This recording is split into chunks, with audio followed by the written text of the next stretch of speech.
Bonjour, ici François Poisson pour Télécœur. Nous sommes présentement à Trois-Rivières dans la Maison de la Solidarité et nous recevons une représentante d'un organisme qui est installé à Trois-Rivières, mais qui œuvre dans les deux régions, là, Mauricie, Centre du Québec. Alors, il s'agit de Geneviève Marchand, qui est la directrice adjointe et des communications chez Moisson Mauricie, Centre du Québec. Bonjour. Bonjour. Alors, heureux de vous recevoir. Merci pour l'invitation. Nous expliquer en détail ce qu'est Moisson Mauricie, Centre du Québec, parce que les gens peuvent avoir une idée comme ça. Vous êtes là pour essayer de pallier aux besoins alimentaires là, des gens défavorisés, mais ça va au-delà de ça. Là. Oui, exactement. En fait, c'est ça. Donc, les premiers objectifs de Moisson, c'est de récupérer les denrées, notamment les invendus, de les trier et de les distribuer équitablement aux organismes membres. Mais pour faire tout ça, on a un volet d'intégration sociale et à l'emploi pour plus de 400 personnes par année. Puis on a aussi la volonté et comme objectif d'offrir plus que de l'aide alimentaire pour que l'aide alimentaire, finalement, devienne un tremplin et permette à la personne de développer son autonomie et d'améliorer ses conditions de vie à moyen et long terme. Là, on a quasiment tout eu à l'enfilade. On va décortiquer ça. Donc, récupérer la nourriture. Oui. Vous avez des fournisseurs. Oui. Donc, d'où provient la nourriture? Donc, il y a 61 de la nourriture qui provient de l'extérieur de la Mauricie et du Centre du Québec. Ah oui? Ça, c'est grâce à nos associations Banque alimentaire du Québec et Banque alimentaire Canada qui font une récupération de denrées et un partage à la grandeur de la province et du pays. Donc, l'objectif aussi, c'est que ça nous permet d'avoir accès à des denrées qu'on n'a pas nécessairement dans la région. Quand on pense aux grandes entreprises de production ou de transformation qui sont situées à Montréal ou dans les autres provinces, bien, ce partage-là, puis notre association, permet d'avoir accès à ces denrées-là. C'est beaucoup, 61 %? C'est presque la majorité. C'est plus que, en fait, c'est le 2 tiers, le 3/5e, c'est-à-dire... S'ils font ça avec toutes les régions, là, je veux dire, à un moment donné, il n'en manque pas, eux autres? Bien, en fait, le but, c'est de travailler tout le monde ensemble comme nous. C'est ça. Tu sais, il y a 39 de la nourriture qui provient de la région. Il y a un partage équitable qui est fait. On fait la récupération. Puis le partage est fait avec les organismes membres qui offrent des services d'aide alimentaire directe. Donc, c'est fait en fonction du nombre de personnes qui est aidées par chaque organisme. Puis, si ça arrive, exemple, qu'on reçoit une vanne complète de poireaux, comme c'est déjà arrivé il y a quelques années, quand on pense aux fins de production, au début de l'automne, exactement, c'est ça. Mais si on se retrouve avec une trop grande quantité, bien, on peut l'échanger contre d'autres légumes avec une autre moisson. Okay. Donc, c'est comme ça que c'est plus gagnant pour tout le monde de mettre en commun, finalement. Le but premier, c'est de distribuer dans la région, mais si la durée de vie du produit est trop courte, bien là, on trouve des solutions. Puis en même temps, le but, c'est d'en jeter le moins possible parce que la nourriture, on en a besoin puis qu'elle est prête à être consommée. Donc là, on a parlé de ce qui venait de l'extérieur, la région. Ce qui vient de l'intérieur, les sources d'approvisionnement, c'est? Il y a les producteurs locaux. Donc ça va être particulièrement là, l'été ou à l'automne. Mais on a aussi le programme de récupération dans les supermarchés qui se déploie partout à la grandeur de la province. Et en Mauricie, Centre du Québec, on a une très belle participation des épiciers. Dans le fond, c'est la nourriture qui est invendue, va être mise de côté pour moisson. Notre camion va passer de 1 à 2 fois par semaine dans chacune des épiceries. Puis dans certains territoires comme Drummondville, Victoriaville, Shawinigan, Latuc, c'est les organismes structurés qui répondent aux critères parce que c'est vraiment un programme provincial, donc il y a des critères à respecter. Donc les organismes du milieu vont effectuer la récupération directement sur leur territoire pour renforcer les liens dans la communauté, mais aussi éviter que le camion de moisson parte de Trois-Rivières, aille chercher les denrées à Latuc, les ramène à Trois-Rivières, que l'organisme de Latuc vienne les chercher à Trois-Rivières, et ainsi de suite. Donc, il y a ce bout-là. Puis ces denrées-là, au départ, c'est Moisson Montréal qui a fait le projet pilote avec les bannières. Puis l'objectif était d'aller chercher de la viande qu'on recevait peu ou pas parce que ça coûte cher, puis la durée de vie est très courte. Ouais. Mais maintenant, ce qui a été mis en place, c'est que la viande est directement, et les autres produits qui peuvent l'être, sont directement congelés en épicerie. Ce qui fait que nous, avec notre camion, qui a l'unité de congélation, on s'assure de maintenir les produits congelés à la bonne température. Exactement. Puis, bien, les épiciers se sont dit, tant qu'à avoir les camions qui viennent, bien, ils nous remettent d'autres produits, que ce soit des fruits et légumes et tout ça. Donc, c'est vraiment, là, ça nous permet une variété, puis augmenter la quantité aussi de denrées. Vous avez dit plusieurs fois le mot équitable, équitablement, tout ça. Alors ça, c'est une valeur qui est importante pour Moisson Mauricie Centre du Québec. Et vous êtes doté d'outils vous permettant de réaliser ça. Tout à fait. Bien, on a 4 actions qu'on a choisi de mettre en valeur, autant Moisson que les organismes membres. C'est la transparence, respect, équité et solidarité. Donc, toutes nos actions sont faites dans ce sens-là. Puis, au niveau de l'équité, il y a une communication qui est faite entre les organismes et Moisson pour informer du nombre de personnes qui ont recours au service. Puis, nous, on a un logiciel de distribution équitable qui a été mis en place. Il y a quelques années, c'était en collaboration avec Moisson Montréal, mais on a ajouté un petit casse-tête aux programmeurs parce que chaque moisson, oui, récupère les denrées, les trie et les distribue, mais nous, on ajoutait la notion d'équité. Ce qui veut dire que si on a une demi-boîte de tomates, il faut que le calcul puisse être fait pour savoir quelle quantité va à chacun des organismes. Puis on y tient beaucoup justement pour s'assurer que chaque personne qui a besoin d'aide alimentaire puisse y avoir accès. Puis dans ce sens-là, il y a aussi un travail qui est fait à Trois-Rivières, mais aussi dans les grandes villes pour un découpage de territoire. Ouais. Donc la personne qui a besoin des services d'aide alimentaire va se présenter avec une preuve d'identité qui a son adresse dessus pour s'assurer qu'elle est bien au bon organisme. Autant pour éviter le dédoublement de services que la personne qui a besoin d'aide alimentaire, qui se retrouve isolée, bien, en allant à l'organisme de son secteur, ça lui permet de rencontrer des gens de chez eux. Puis, de cette façon-là, on s'assure de l'équité selon les secteurs et le nombre de personnes qui est aidées. Pour le bénéfice de nos auditeurs, on va nommer les organismes de notre territoire. Si on part de l'ouest vers l'est, donc il y a le Centre d'action bénévole du Lac-Saint-Pierre. Exact. Ensuite, il y a service d'aide alimentaire qui est établi à Nicolette. Oui. Ensuite, il y a la Ludolette à Saint-Léonard-d'Aston. Ensuite, il y a le centre du Plateau-Laval. Oui. Il y a Entraide Bécancour. Exact. Et il y a le centre d'action bénévole de Bécancour. Exactement. Ça fait le tour? Tout à fait. Puis, on a des organismes partenaires aussi, notamment la nacelle. Quand il y a des femmes qui quittent le centre d'hébergement, on a une entente pour remettre ce qu'on appelle, c'est un kit de départ. Okay. Donc, justement, cette personne-là, des fois, se retrouve sans logement. Les frais d'aménagement sont déjà dispendieux. Donc, avec les produits qu'on a, parce que la totalité de ce qu'on peut distribuer provient de dons, avec les produits qu'on a, on essaie d'ajouter des produits d'hygiène, qui sont des produits qu'on reçoit peu ou pas, du ketchup, de la moutarde. C'est vraiment une épicerie de base, le plus possible en fonction de ce qui est disponible pour aider la personne justement dans sa nouvelle vie. Fait qu'on a ce type d'entente-là avec différentes maisons d'hébergement et notamment la nacelle. Déjà, ça ajoute quelque chose que je n'avais pas soupçonné. Mais il y a d'autres choses comme ça.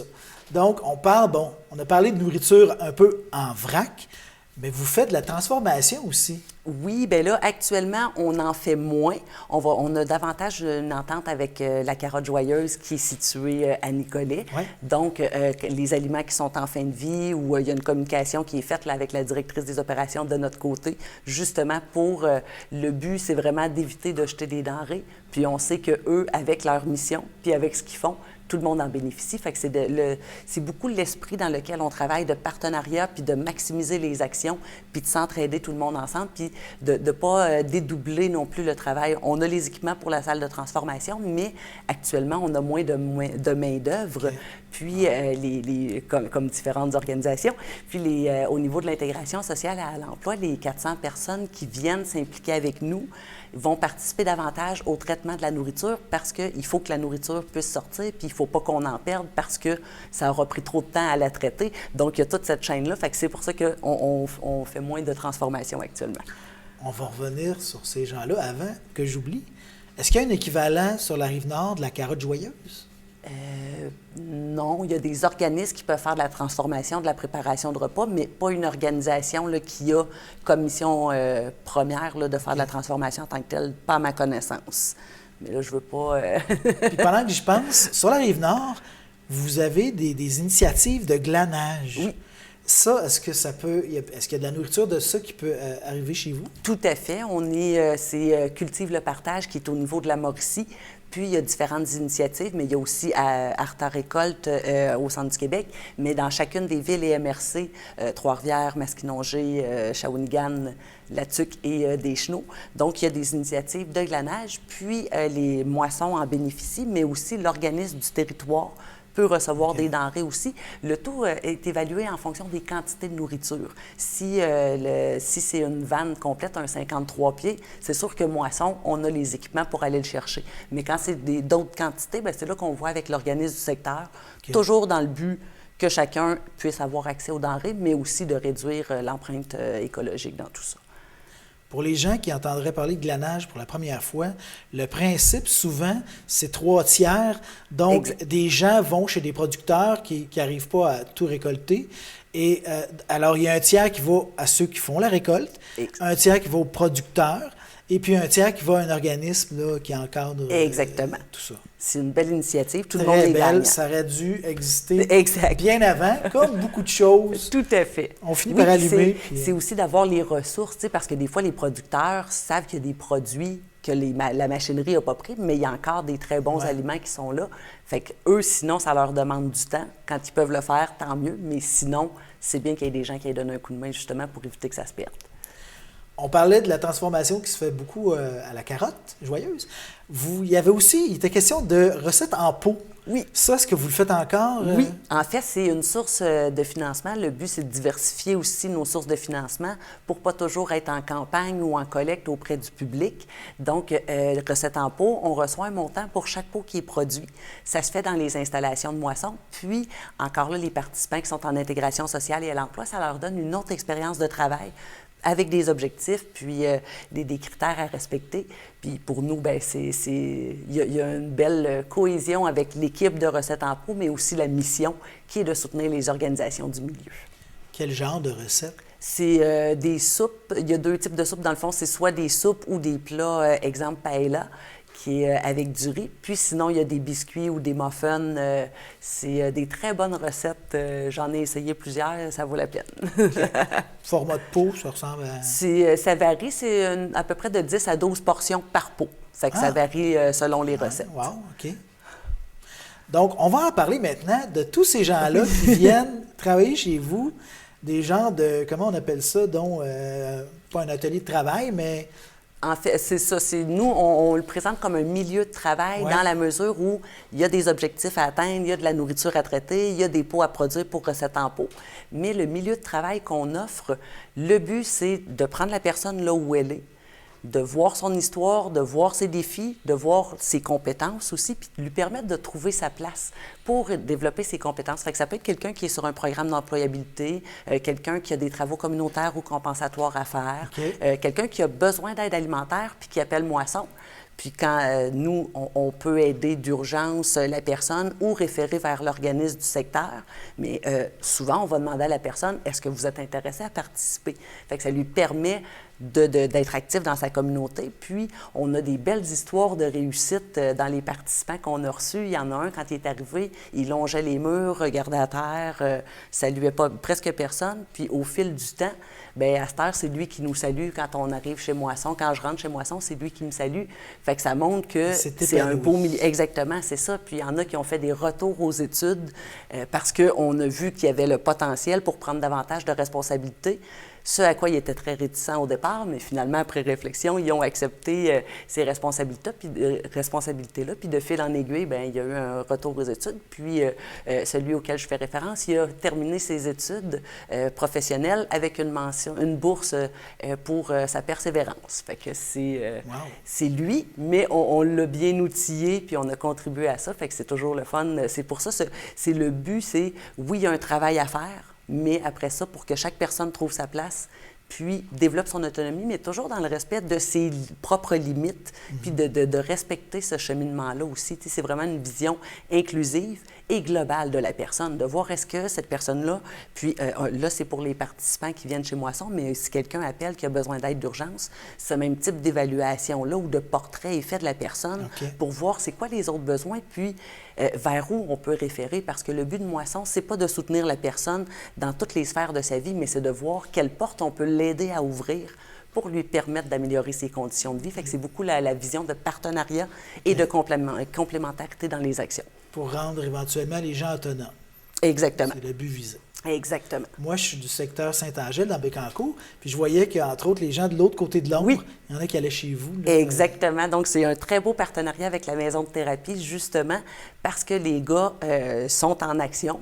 Il y a un volet qui est thérapie, qui se fait au centre, mais après ça, ils viennent travailler chez Moisson, donc avoir de l'expérience aussi. Puis, les participants qui viennent chez Moisson, qui répondent aux critères de faible revenu, peuvent avoir accès à l'exclusion du centre, vu qu'eux sont déjà logés, mais les personnes à faible revenu peuvent avoir accès à une compensation en denrées. Parce que le temps qu'ils s'impliquent avec nous, ils ne peuvent pas se rendre à leur distribution alimentaire. Ah ouais. Fait que c'est gagnant-gagnant, parce que pour nous, c'est 400 personnes par année qui viennent, puis ça nous prend des gens. Sinon, il faudrait embaucher du monde pour être capable de traiter les denrées et de nous soutenir. Fait que c'est vraiment un partenariat gagnant-gagnant pour que la personne, après ça, on puisse la sortir de l'insécurité alimentaire, puis l'amener petit à petit à cheminer. Parce que là, on parle des denrées, mais il y a aussi dans les bureaux même d'aider là, des petits travails cléricales, tout ça. Puis, Exactement. Combien il peut y avoir de ces participants-là en même temps, mettons? Là, on a 3 bâtisses présentement. Donc, on a notre centre de tri, là où tout ce qui doit être traité est apporté. Donc, ça peut être jusqu'à une dizaine, quinzaine, vingtaine de personnes. Ça dépend des jours qui sont là. Il y a le centre de distribution.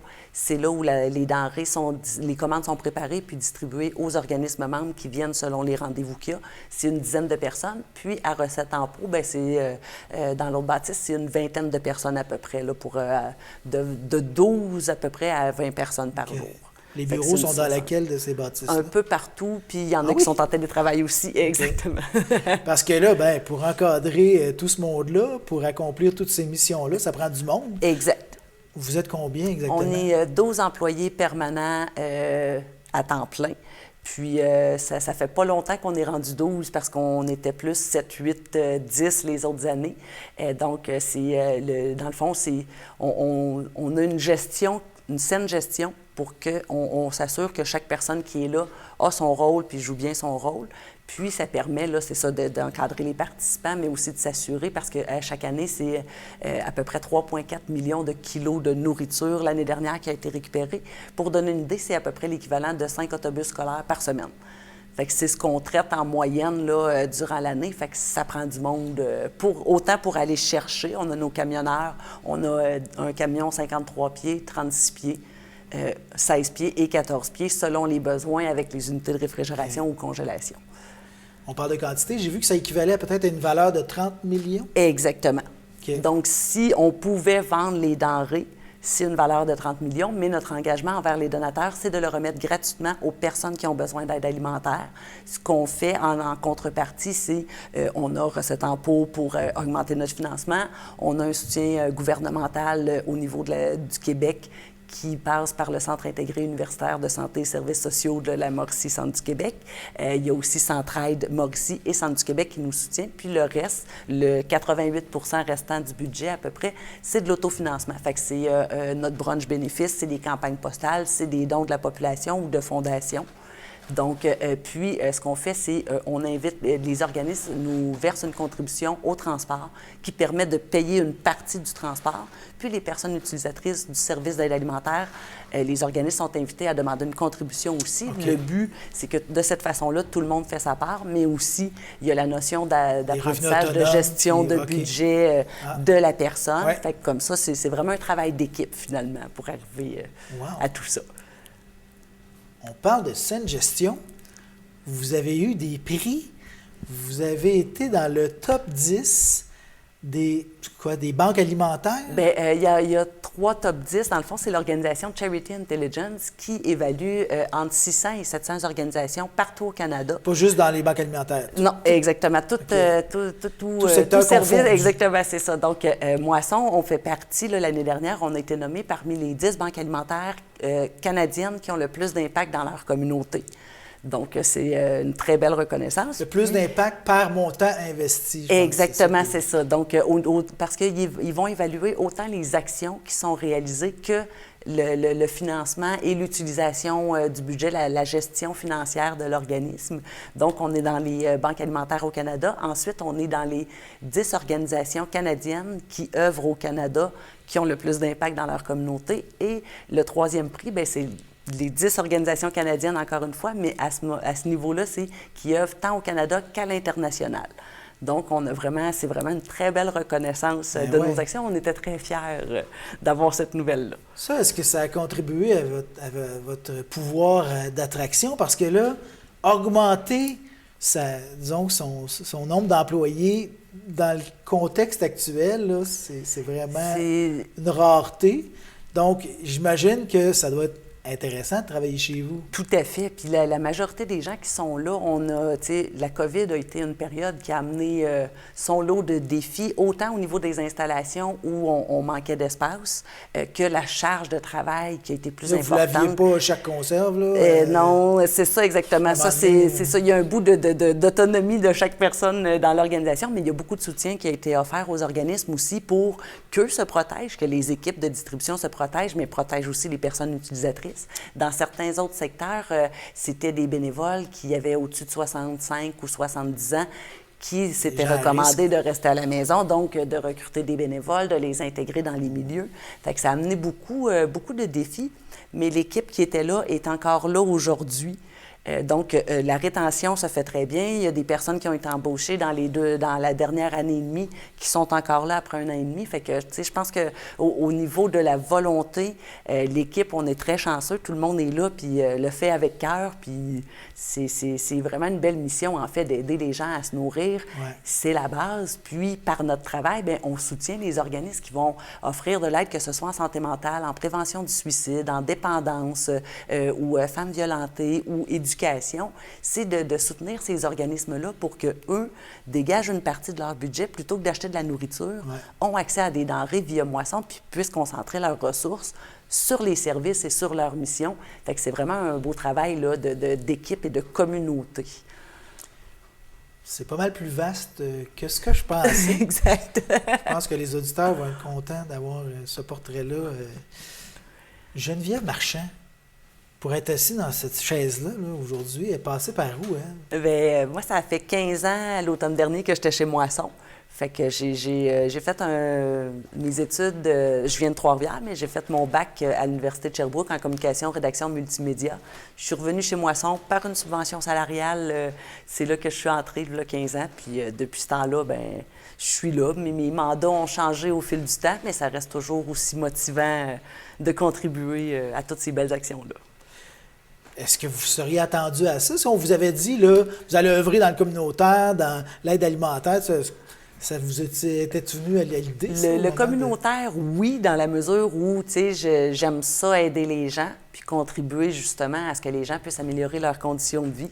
Au niveau de Moisson, je connaissais comme bien des gens, tu sais, il y a un bénévole qui a déjà dit de Moisson, Moisson, c'est l'organisme qu'on préfère aider que de se faire aider par Moisson. Ouais. Fait que, tu sais, je connaissais peu ou pas Moisson quand je suis arrivée, puis j'ai appris à le découvrir aussi, puis on a bâti, tu sais,